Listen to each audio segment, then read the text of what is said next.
खांडवा गांव में 7 बजाने को थे। खांडवा गांव में हर शाम की तरह गांव में घंटी की आवाज गूंज रही थी। सब लोग 7 बजाने से पहले अपने अपने घरों की खिड़की और दरवाजे बंद कर दिया करते थे। हर आम आदमी से लेकर श्रीमंत लोग भी बंद कर दिया करते।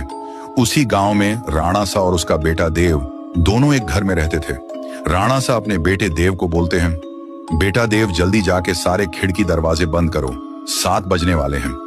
बेटा देव खिड़की दरवाजे कस के लगाना और 7 बजने के बाद किसी से भी बात मत करना, और मैं जब तक ऊपर के खिड़कियां बंद कर देता हूं, ये बोलकर राणा सा ऊपर के कमरे चले जाता है। देव अपनी पापा की बात मानकर वो जल्दी से खिड़की बंद कर देता है और जाकर दरवाजा बंद करके जब वो लास्ट खिड़की लगा रहा ही होता है कि उसके सामने उसकी माँ अचानक आ जाती है और देव से कहती है, देव बेटा कैसे हो, मैं तुमसे मिलने आई हूं, मुझे पहचाना नहीं, मैं तुम्हारी माँ हूं बेटा।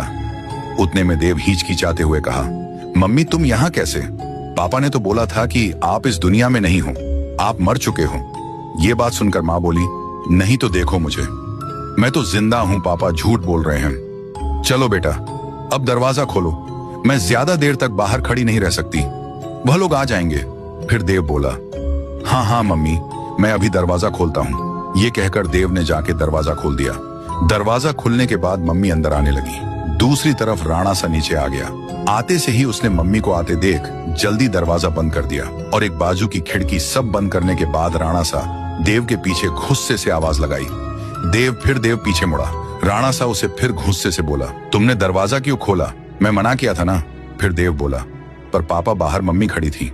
राणा सा बोला, शांत हो जाओ मैन, कहाँ था ना तुम्हारी, मम्मी मर चुकी है, मैं तुम्हें बाद में सब बता दूंगा, अब चुपचाप ऊपर जाकर सो जाओ। फिर देव तेजी से ऊपर सोने के लिए चला गया। देव अपने कमरे में आकर बिस्तर पर करवटें लेकर सो रहा था। देव को अपनी माँ की याद सताती गई। उसके मन में कई सवाल घूम रहे थे और जब सुबह हुई तो राणा सा देव को लेकर कहीं तो ले जाने लगा। वो देव को लेकर गांव के रास्ते पर लेके आया और देव को बोला, देखो बेटा, ये वही रास्ता है जहां पर तुम्हारी मम्मी मरी थी। कैसे देव की मम्मी? राणा सा बताए गए रास्ते पर 7 बजे मारी गई। ये देखने के लिए पार्ट 2 का इंतजार करें।